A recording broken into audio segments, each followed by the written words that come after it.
Fellas, we've just had Rozenstruik versus Gaziev Fight Night main event, and I'm going to be reviewing every single fight on the main card, but even on the prelims, there were some solid fights. The flying knee by Oliveira, there was a lot of finishes on the prelims as well, but I'm going to be reviewing the main card because it was a pretty solid fight night. I enjoyed it a lot. There were a few fights that were kind of like meh, you know, ones that you kind of half-arsed, but then there were a lot of fights on it that were absolute bangers. So, starting off with the first fight on the main card, which is obviously Matthew Schnell versus Steve Erceg. Yeah, it was only a matter of time before Steve Erceg were going to get the finish. His boxing in that fight looked super crisp, and he was just winning the exchanges against Matthew Schnell. There was a few times where he rocked him and dropped him, but then again, there was a few times where Matthew Schnell was able to respond with something big. But solid win for Steve Erceg, and I just knew when it was that second round, I knew I said to myself at like, Steve Erceg, if the fight keeps going the way it's going to get to the point where Steve Erceg gets the finish, and he pretty much just finished Matthew Schnell pretty much immediately in the beginning of the second round. So solid win for Steve Erceg. I want to see what he does next because his boxing in that fight looked really crisp. But yeah, solid win for Steve Erceg. Then we had a very highly anticipated fight between Nurmagomedov and Bekzat.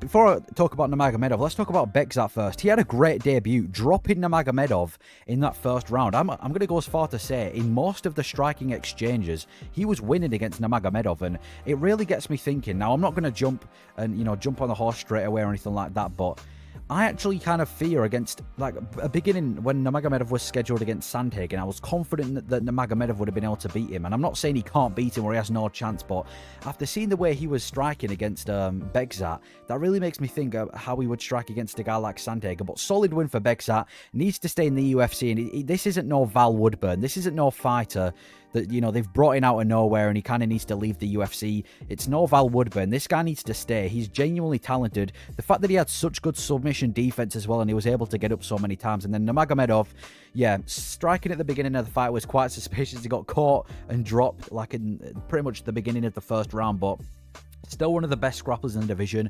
I don't mind him versus Sandhagen for a #1 contender fight, obviously after Merab faces the winner of O'Malley and Marlon Vera. Solid win for Nurmagomedov. But yeah, I expected him to get a submission and he didn't, but Bekzat's just that much better. We need to keep him in the UFC now. Good performance from Bekzat. I don't think anyone expected him to win, but at the same time, I don't think anyone expected him to do as good as he did. So yeah, solid win for Nurmagomedov.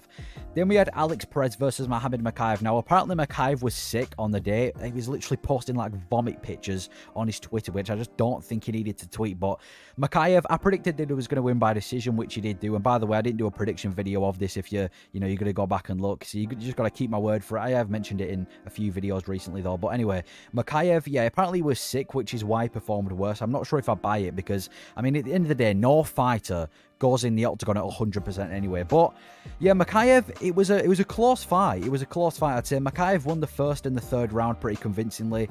The second round was quite close. I think you could have given the second round to Perez just because everything that Mokaev did, Perez had an answer for. There was a lot of times, and I wasn't a big fan of Mokaev striking in this fight. It seemed to be that every single time Alex Perez would go in for like a striking exchange, Mohamad Mokaev would just spam a double leg takedown, which Perez would able to sprawl and defend against. So there was a lot of defense from Perez, but then again from Mokaev, his judo was amazing.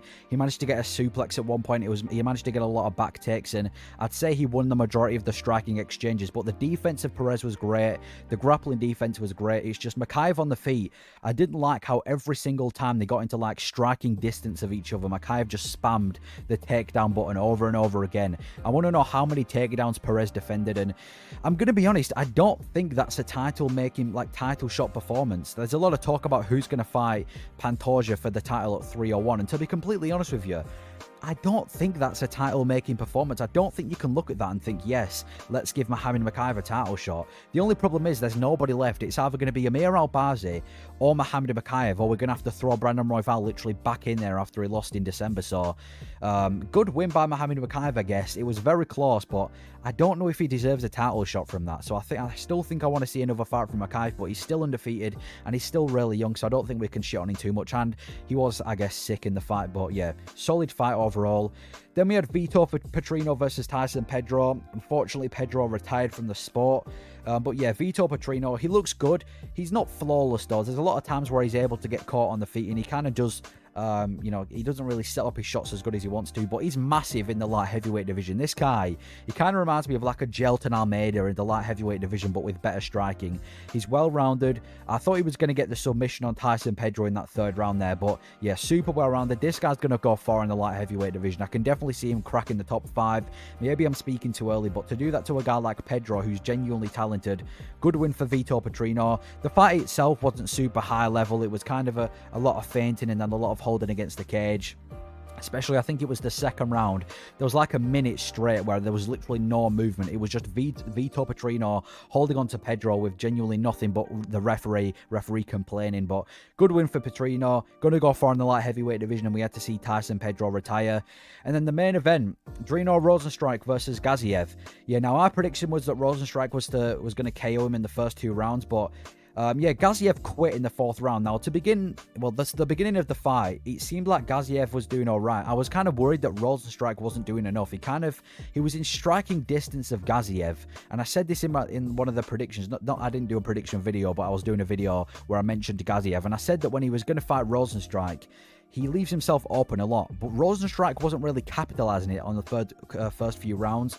In fact, in the first round, Gaziev was able to take him down and control him towards the end of the first round. But as the fight progressed, it just became a much more Rozenstruik heavy-based fight. I mean, in the second round, Gaziev looked exhausted. I mean, his mouth guard was pretty much out. I think he was trying to do the technique where you spit your mouth guard out when you're close to getting finished so you can buy yourself some time, because his face was bloody, his mouth guard was coming out, and then in the 3rd and the 4th round, Rozenstruik just put a beating on him. I mean, it was just, yeah, every exchange that they had, there was a few times where Gaziev just shot him for a takedown and he couldn't get the takedown.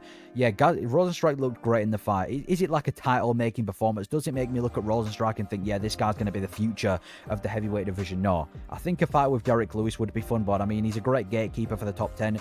And I mean, for Gaziev, I mean, I said this before, they rushed him too soon.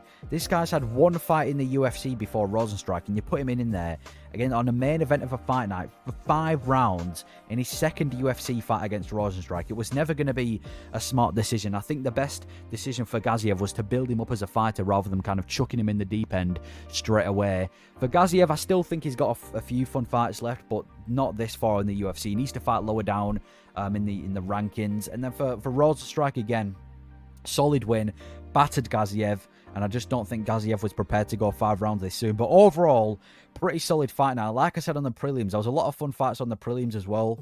A lot of comebacks, obviously. We had the Oliveira knockout, which was kind of fun. Where Christian Leroy Duncan absolutely destroyed Ribeiro. That was a completely dominant performance. But overall, solid card. So let me know your thoughts on this fight night. I thought it was pretty solid, to be fair. Yeah, good fight night. Thank you for watching.